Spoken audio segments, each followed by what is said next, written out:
Every morning without knowing it, you pay a tax, not to your government, to Washington. It comes out of the price of your groceries, your fuel, your electricity bill, the cost of everything that was made somewhere, put on a ship and brought to where you live. You have been paying it your entire life. So has your country. So has every country on Earth except one. And the mechanism behind it, the thing that makes this invisible tax possible, has a name almost no one outside of finance departments ever says out loud.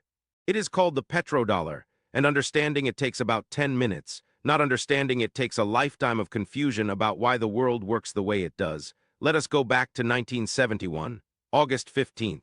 A Sunday night, President Nixon goes on television and says something that should have destroyed the American economy. He announces that the United States will no longer exchange dollars for gold. Just like that, done. The gold standard, the bedrock of global finance since World War II, is gone. Markets should have collapsed. The dollar should have become toilet paper. Every country on Earth holding dollar reserves should have panicked and dumped them. Some did. But the dollar survived. More than survived. It tightened its grip on the entire world. Why? How does a currency become more powerful the moment it loses its only anchor? Because within 3 years, Nixon's Treasury Secretary made a deal so elegant, so ruthless, and so quietly effective that it is still running the world today. A deal that turned oil, the one thing every country on Earth desperately needs, into a dollar trap. Here is the deal. In 1974, Henry Kissinger flew to Riyadh, and the United States and Saudi Arabia agreed on the following. America would protect the Saudi royal family, full military backing, weapons, training, a guarantee that no regional enemy, Iran, Iraq, Egypt, whoever, would ever topple them. The House of Saud would stay in power. Washington would make sure of it. In return, Saudi Arabia would agree to two things. One, all Saudi oil, the largest oil reserves on the planet at the time, would be priced and sold exclusively in US dollars. No exceptions. No alternatives. Dollars only. Two, Saudi Arabia would take its enormous oil profits, its surplus billions, and invest them back into US Treasury bonds, essentially lending money back to America. The deal was then extended across OPEC, the whole cartel, every major oil producer playing by the same rules. Think about what this creates. Oil is not a luxury. It is not a preference. Every country on Earth needs it to run factories, power grids, shipping fleets, militaries. There is no substitute at the scale required, which means every country on Earth must buy it, and every country on Earth must buy it in dollars, which means every country on Earth must first acquire dollars, which means every country on Earth is, structurally, permanently, a customer of the American financial system, whether they like it or not. The dollar was no longer backed by gold. It was backed by something far more reliable. It was backed by the non-negotiable energy needs of 8 billion people. Here is where it gets personal. Here is the part that affects your country right now. America has run a trade deficit, spending more abroad than it earns every single year since 1975. In any other country, this is a catastrophe. Your currency collapses. Your imports become unaffordable. Your population feels it immediately in inflation, job losses, reduced living standards. America does not feel this pain, or at least not fully. Because global demand for dollars is not driven by how well America manages its economy. It is driven by the fact that the world needs oil, and oil needs dollars. So the world accumulates dollars regardless of what America does with its fiscal policy. What this means in practice: America can borrow at artificially low interest rates because the world is structurally forced to buy treasury bonds. It can print money in ways that would destroy any other currency because dollar demand is built into the infrastructure of global trade. It can run a military budget larger than the next 10 countries combined and finance it cheaply because the entire planet is effectively co-signing its credit card. Economists have a polite name for this: the exorbitant privilege. It is the politest phrase in the history of economic language. What it actually describes is a tax. An invisible, structural, inescapable tax that every non-American economy pays to Washington. Every time America prints money and that money loses value, every country holding dollar reserves absorbs that loss. It is inflation. Exported quietly, permanently, and here is the darkest irony in the whole system. The countries most damaged by this arrangement are often the ones most trapped by it. Their central banks hold dollars not because they want to, because everyone else holds dollars. Exit alone and you collapse your own currency. It is a collective action trap with no emergency exit. A monetary hotel California. Everyone checked in decades ago. The door out exists. Nobody can afford to use it. So what happens when a country actually tries? Saddam Hussein, 2000. Iraq announces it will begin selling its oil in euros, not dollars, euros. He frames it as an economic decision, a diversification of risk. Within 3 years, the United States invades Iraq. The weapons of mass destruction, the stated reason, are never found. But the oil ministry is secured on day one, and Iraqi oil returns to dollar pricing shortly after.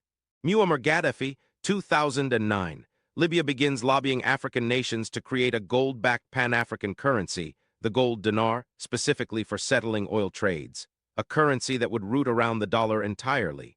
In 2011, NATO intervenes. France leads the charge. Gaddafi is dead within months. The gold dinar is never mentioned again. Iran, a slower and ongoing case. The moment Iran began arranging oil-for-goods trades with China and India outside dollar settlement, the United States tightened sanctions. Cutting Iran off from SWIFT, the global bank messaging system, was not just a financial punishment.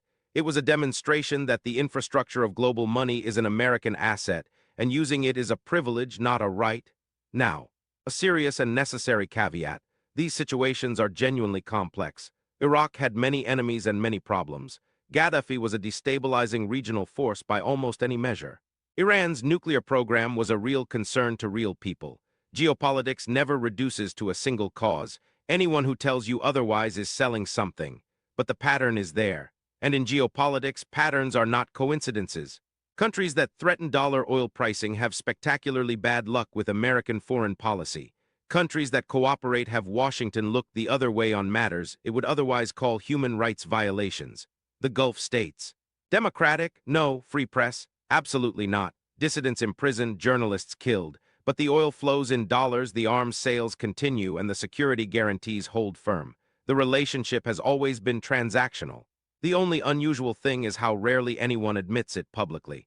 Here is where the story stops being history and starts being the news you are watching right now. The petrodollar system has a crack in it. It has been forming slowly for years. Then in February 2022, it widened dramatically.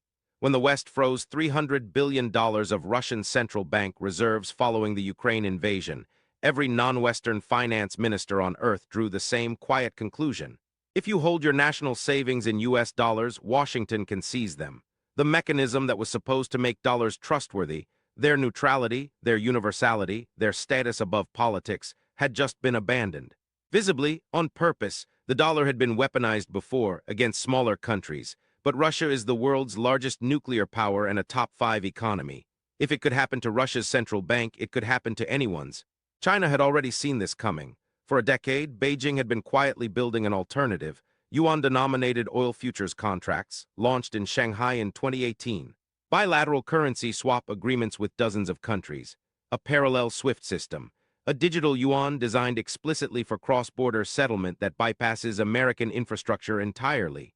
In 2023, Saudi Arabia, the linchpin of the entire petrodollar arrangement, the country whose handshake with Kissinger created the system, began accepting yuan as payment for oil sold to China. Not all oil. Not officially, but some, quietly. The signal was unmistakable. Russia and India are now settling energy trades in rupees. Brazil and China have begun trading in their own currencies directly. BRICS nations, representing 45% of the world's population, are in active discussions about a shared alternative to dollar settlement. None of this means the dollar dies tomorrow. Be precise. The dollar is still 60% of global foreign exchange reserves. The U.S. Treasury market is still the deepest and most liquid in the world. Dollar incumbency is enormous and historical transitions are slow. But they are not indefinite. The British pound did not collapse on a Tuesday. It eroded across 30 years while everyone assumed it would recover. By the time the transition was complete, it was simply a fact. Here is the uncomfortable conclusion that this whole history points toward. The petrodollar system gave America a level of economic power that has no precedent in history. The ability to run unlimited deficits, to borrow cheaply, to sanction enemies by cutting them from global commerce, to export inflation, to finance a military without the full economic cost landing on American citizens. And America used that power, extensively, in ways that were sometimes stabilizing, and in ways that were, depending on where you lived, catastrophic. The irony is that the very aggressiveness with which the system has been used, the sanctions, the frozen reserves, the swift exclusions, has become the most powerful argument for building something different. Every country watching those moves does the same calculation. How exposed are we? What happens if we are next? How do we reduce that exposure? The answer in every case involves reducing dependence on the dollar, quietly, incrementally, carefully. America is not in immediate danger of losing reserve currency status, but it is in the early stages of a process it cannot fully stop, because the tools it is using to defend the system are the same tools that make the system worth escaping. So the next time you see a headline about BRICS summits, or China-Saudi oil deals in yuan, or Russia bypassing SWIFT, or some small country being cut off from the global financial system for policy decisions Washington dislikes, do not read those as separate stories. They are one story, the same story that started in a Riyadh meeting room in 1974, a story about who controls the currency that buys the energy that runs the world.